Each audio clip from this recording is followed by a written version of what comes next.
আসসালামু আলাইকুম। Fresh premium টি presents চায়ের কাপে বিশ্বকাপে সকলকে আমন্ত্রণ। ইংল্যান্ড এবং ডিআর কঙ্গো ম্যাচে দুইটা সিদ্ধান্ত নিয়ে অনেক কন্ট্রোভার্সি ক্রিয়েট করা হয়েছে।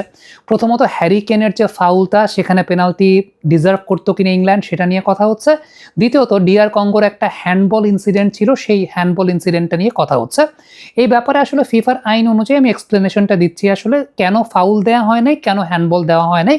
প্রথমত ফাউল দেওয়া হয়নি কারণটা হচ্ছে আপনি খেয়াল করে দেখবেন যে হ্যারি কেন যে সময় আসলে বলটা নিয়ে যাচ্ছিলেন, গোলকিপার আসার আগেই কিন্তু হ্যারি কেনের একটা লোয়ার বডি মুভমেন্ট ছিল, অর্থাৎ হ্যারি কেন কিন্তু সেই জায়গাটায় নিচের দিকে পড়ে যাচ্ছিলেন, এরকম একটা ব্যাপার ছিল।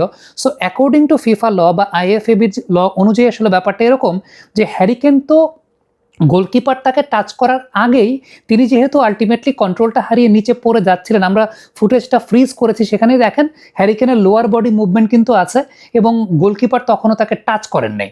সো এই আইন অনুযায়ী আসলে ফিফা বা আইএফএবির ল অনুযায়ী হ্যারি কেন যেহেতু আগেই তিনি নিচের দিকে চলে যাচ্ছিলেন, সো আলটিমেটলি পরবর্তী সময় কিন্তু গোলকিপারের হাত লাগার জন্য বা গোলকিপার তাকে ধরার জন্য তিনি কিন্তু আসলে পড়ে যান নাই বলে ফিফা মনে করে বা রেফারি মনে করেছেন, বা ল অনুযায়ী স্ট্যান্ডার্ড প্রোটোকল অনুযায়ী ব্যাপারটা সেরকম, কারণ তার আগেই তিনি কিন্তু নিচের দিকে তার একটা ডাউনওয়ার্ড মুভমেন্ট ছিল।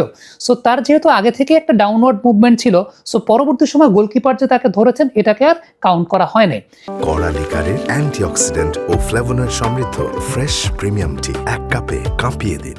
দ্বিতীয়ত হ্যান্ডবলের বিষয়টা বলে, আপনাদের মনে আছে কিনা 2022 বিশ্বকাপে ব্রাজিল ক্রোয়েশিয়া ম্যাচেও কিন্তু একটা হ্যান্ডবল হয়েছিল, দেওয়া হয় নাই। এটা হচ্ছে যে কোনো হ্যান্ডবলের ক্ষেত্রে নিয়মটা হলো আপনার যদি ন্যাচারাল মুভমেন্টে বলটা আপনার হাতে লাগে, সাপোজ আপনি যদি লাফ দিতে চান, মানে আমরা নর্মালি যখন লাফ দিই তখন তো একটা এরকম এরকম করে আমরা লাফ দিই বা আমরা এরকম করে লাফ দিই। সো এইরকম একটা নর্মাল মুভমেন্টে বা নর্মাল বডি মুভমেন্টের সময় আপনি লাফ দেওয়ার সময় আপনার যেটা ন্যাচারাল মুভমেন্ট থাকবে, ন্যাচারাল মুভমেন্টের সময় যখন আপনার হাতে বল লাগবে সেটাকে কিন্তু আলটিমেটলি হ্যান্ডবল বলে গণ্য হয় না, বা আইএফএবির নিয়ম অনুযায়ী সেটা আসলে হ্যান্ডবল বলে গণ্য হয় না। তবে আপনি যদি কোনো একটা শট ব্লক দিতে যান, এরকম ঘটনা যখন ঘটে তখন সেটা আসলে হ্যান্ডবল বলে গণ্য হয়। বাট আপনার বডির ন্যাচারাল মুভমেন্টে কিংবা অপোনেন্ট আপনাকে স্কুইজ করে ফেলেছে, ওই সময় আপনার হাত অটোমেটিক্যালি চলে গেছে, এরকম কোনো ঘটনায় আসলে আইএফএবির আইন অনুযায়ী সেখানে হ্যান্ডবল আসলে হয় না। সো দ্যাট ইজ ওয়াই এটা হ্যান্ডবল হয় না। ব্রাজিল ক্রোয়েশিয়া ম্যাচেও কিন্তু সিমিলার প্যাটার্নে ব্রাজিল হ্যান্ডবল পায় নাই একটা। দর্শক, এবারে ফ্রেশ প্রিমিয়াম টি প্রেজেন্টস চায়ের কাপে বিশ্বকাপে আমাদের আজকের বিশ্বকাপ কুইজ। আমাদের আজকের বিশ্বকাপ কুইজটা আসলে খুবই সহজ।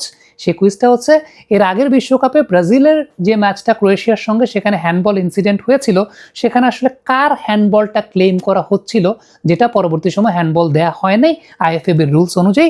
কমেন্ট বক্সে লিখে পাঠাবেন, আপনাদের মধ্যে থেকে বাছাই করে একজন পাবেন ফ্রেশ প্রিমিয়াম টির তরফ থেকে আকর্ষণীয় পুরস্কার। পুরো সিজনে সর্বোচ্চ সংখ্যক সঠিক দাতাদের মধ্য দিয়ে 3 জনকে দেওয়া হবে একটা স্মার্ট টেলিভিশন।